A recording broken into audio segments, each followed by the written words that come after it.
Hola, ¿qué tal? ¿Cómo estás? Dios te bendiga en esta preciosa hora. El devocional de hoy se intitula Una bondad para arrepentimiento.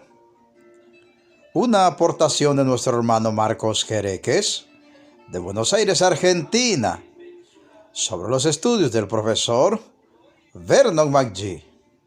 Y una edición especial para YouTube de nuestro hermano Jorge Mario Vidán.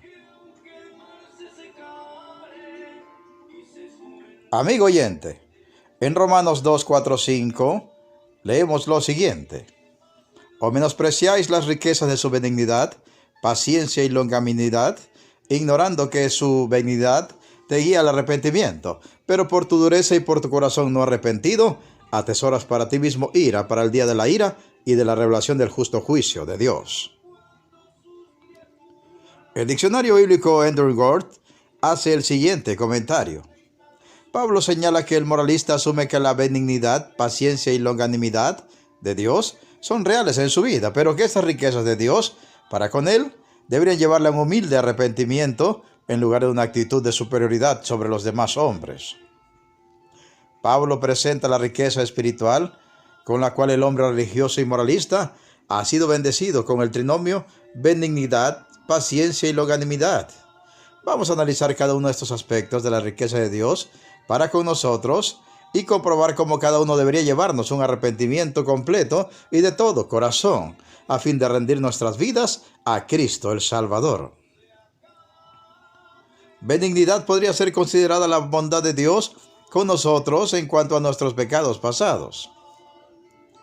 Él ha sido bueno con nosotros porque aún no nos ha castigado, a pesar de que lo merecemos. Paciencia podría ser considerada la bondad de Dios con nosotros en cuanto a nuestros pecados presentes.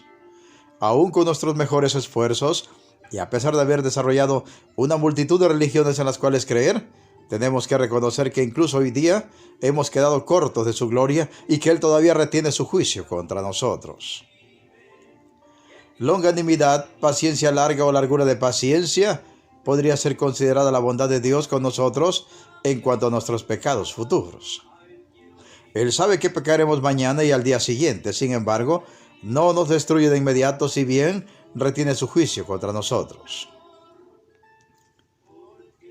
Adam Clarke asume el tono de reproche firme y amoroso de Pablo y se dirige a los religiosos del mundo con las siguientes palabras: despreciarás la marcada benevolencia de Dios hacia ti, que te ha dado tantas ventajas superiores, y esa paciencia que ha tolerado tus muchos errores, y esa longanimidad que después de repetidas provocaciones todavía sigue teniendo contigo.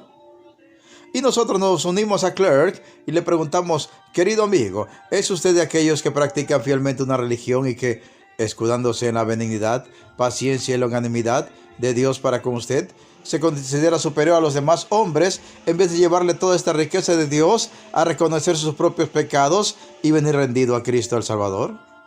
Prosigue Clarke, sin saber o ignorando según la versión, es decir, sin reconocer que esta bondad de Dios, que por tanto tiempo se ha manifestado en bondad, paciencia y longanimidad para contigo, te lleva al arrepentimiento. Y esta bondad, paciencia y longanimidad para contigo fue diseñada para lograr este bendito fin que tu falta de consideración y reconocimiento ha hecho hasta ahora ineficaz.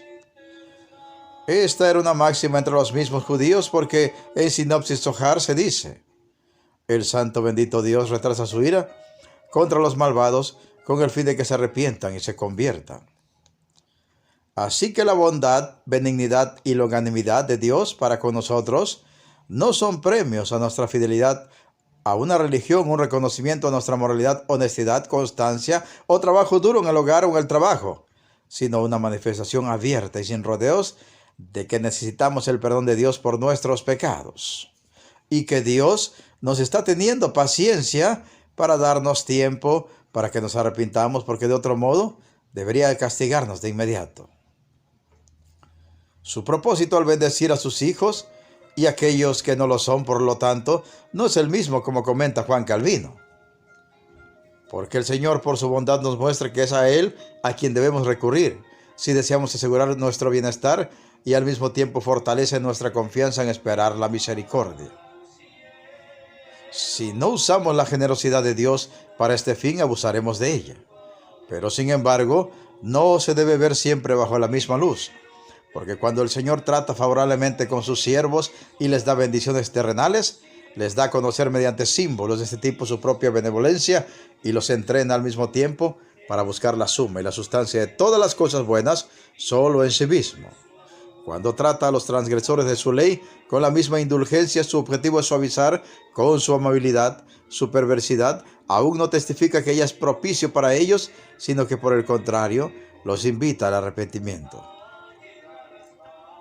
Pero si alguien presenta esta objeción, que el Señor canta a los sordos mientras no toque sus corazones internamente, debemos responder que no se puede encontrar ningún fallo en este caso, excepto con nuestra propia depravación, pero prefiero traducir la palabra que Pablo usa aquí: lidera en lugar de invitar, porque es más importante. Sin embargo, no lo tomo en el sentido de conducir, sino de conducir como si fuera la mano. Por eso termino preguntando en esta hora: ¿la bondad de Dios le guía de la mano hacia el arrepentimiento y a pedirle a Cristo que le salve de sus pecados? ¿Es hacia allí donde le conduce la bondad de Dios o es hacia otro lugar? ¿Hacia dónde le conducirá la bondad de Dios en este día y todos los días de su existencia? Meditemos y reflexionemos en la preciosa palabra de Dios y pongamos toda nuestra fe y todas nuestras obras en el Señor Jesucristo. Se despide de ustedes un siervo de Cristo y servidor de todos, Pedro Navarro Cartagena, desde los estudios de grabación de la Iglesia Cristiana La Viña de Jesucristo, ubicada en Progreso, Yucatán, México. ¿Y sabes qué? La mejor noticia: Cristo viene pronto. Preparémonos para volver a casa, hasta el reino celestial. Amén, amén y amén.